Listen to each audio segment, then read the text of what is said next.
Hi all friends, welcome to MTM political talk.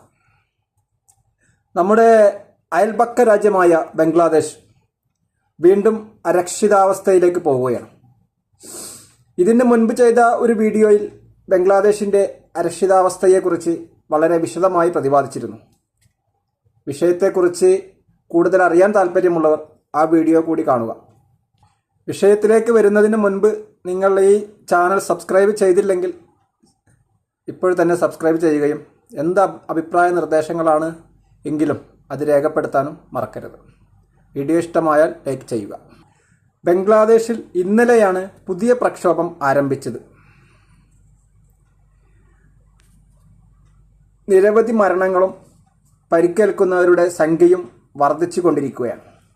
സംഘർഷം വ്യാപിക്കുന്ന സാഹചര്യത്തിൽ നമ്മുടെ കേന്ദ്ര സർക്കാർ അവിടെയുള്ള നമ്മുടെ പൗരന്മാർക്ക് ജാഗ്രതാ നിർദ്ദേശം നൽകിക്കഴിഞ്ഞു.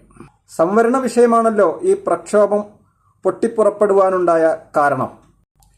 എന്നാൽ അവരുടെ സുപ്രീം കോടതി വിധിയോടുകൂടി വിഷയം അവസാനിക്കുകയും പ്രക്ഷോഭം അവസാനിക്കുകയും ചെയ്തിരുന്നു. ഇപ്പോൾ വീണ്ടും പ്രക്ഷോഭത്തിലേക്ക് കടന്നിരിക്കുകയാണ്. ഇപ്പോൾ പ്രക്ഷോഭകർ പറയുന്ന കാരണം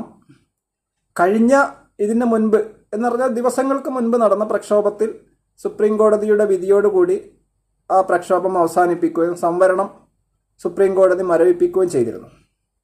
ഇപ്പോൾ പ്രക്ഷോഭകർ പറയുന്നത് അവിടെ ഇതിന് മുൻപ് നടന്ന പ്രക്ഷോഭത്തിൽ പ്രക്ഷോഭകർക്കെതിരെ എടുത്ത കേസുകൾ മുഴുവനായും പിൻവലിക്കുകയും ആ പ്രക്ഷോഭത്തിൽ മരണപ്പെട്ടവർക്ക് അവരുടെ ആശ്രിതർക്ക് നഷ്ടപരിഹാരം നൽകുകയും ചെയ്യണമെന്നാണ്.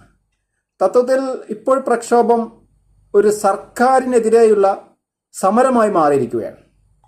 അങ്ങനെയാണ് ഇന്റർനാഷണൽ വാർത്താ മാധ്യമങ്ങൾ ഈ വിഷയത്തെക്കുറിച്ച് റിപ്പോർട്ട് ചെയ്യുന്നത്.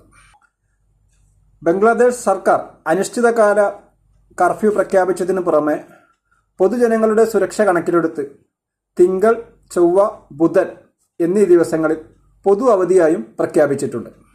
തലസ്ഥാനമായ ധാക്കയിൽ മുഴുവൻ വ്യാപാര സ്ഥാപനങ്ങളും അടഞ്ഞുകിടക്കുകയാണ് എന്നാണ് വാർത്താമാധ്യമങ്ങൾ റിപ്പോർട്ട് ചെയ്യുന്നത്. എന്തായാലും അരക്ഷിതാവസ്ഥ ഒന്നിനും പരിഹാരമല്ല.